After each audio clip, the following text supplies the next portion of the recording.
Langkah besar Indonesia dalam membeli 42 unit jet tempur Dassault Rafale ternyata bukan sekedar soal menambah kekuatan militer. Ada misi yang jauh lebih besar di balik keputusan strategis ini. Indonesia kini tercatat sebagai pelanggan Rafale terbesar di Asia Tenggara. Pembelian ini dilakukan secara bertahap sejak tahun 2022 dan seluruh kontrak telah rampung dengan nilai mencapai miliaran dolar. Namun yang menarik, Jakarta tidak hanya ingin menjadi pengguna. Indonesia justru mengincar peran yang lebih dalam, yakni ikut terlibat dalam ekosistem industri Rafale secara global.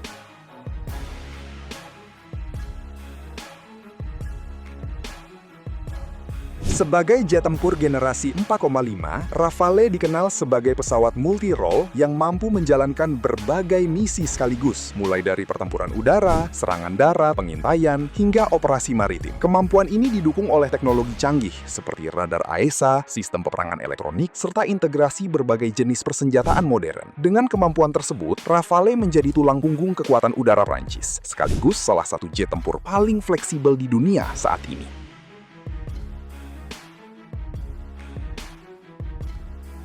Namun, bagi Indonesia, nilai Rafale tidak hanya terletak pada kecanggihannya. Pemerintah melalui PT Dirgantara Indonesia memiliki ambisi lebih besar menguasai teknologi kunci di balik jet tempur tersebut. Direktur Utama PT DI, Gita Amperiawan, menegaskan bahwa penguasaan teknologi menjadi langkah penting untuk masa depan industri dirgantara nasional. Menurutnya, kerjasama ini bisa membuka jalan bagi Indonesia untuk tidak hanya merawat, tetapi juga memproduksi komponen pesawat tempur di dalam negeri. Artinya, Indonesia berpotensi masuk ke dalam rantai pasok global Rafale. Langkah ini sangat strategis. Jika berhasil, Indonesia tidak hanya menjadi pembeli, tetapi juga mitra industri yang memiliki peran nyata dalam produksi dan pengembangan.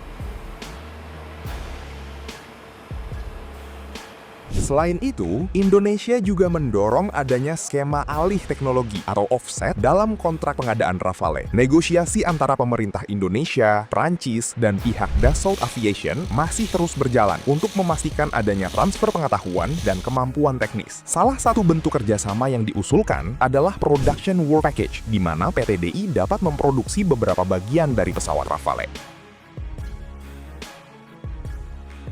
Tak hanya itu, Indonesia juga menargetkan kemampuan MRO, Maintenance, Repair, and Overhaul untuk Rafale dilakukan di dalam negeri. Jika tercapai, ini akan mengurangi ketergantungan pada luar negeri, sekaligus meningkatkan efisiensi operasional TNI AU dalam jangka panjang. Lebih jauh lagi, penguasaan teknologi ini menjadi fondasi penting bagi ambisi Indonesia membangun jet tempur sendiri di masa depan.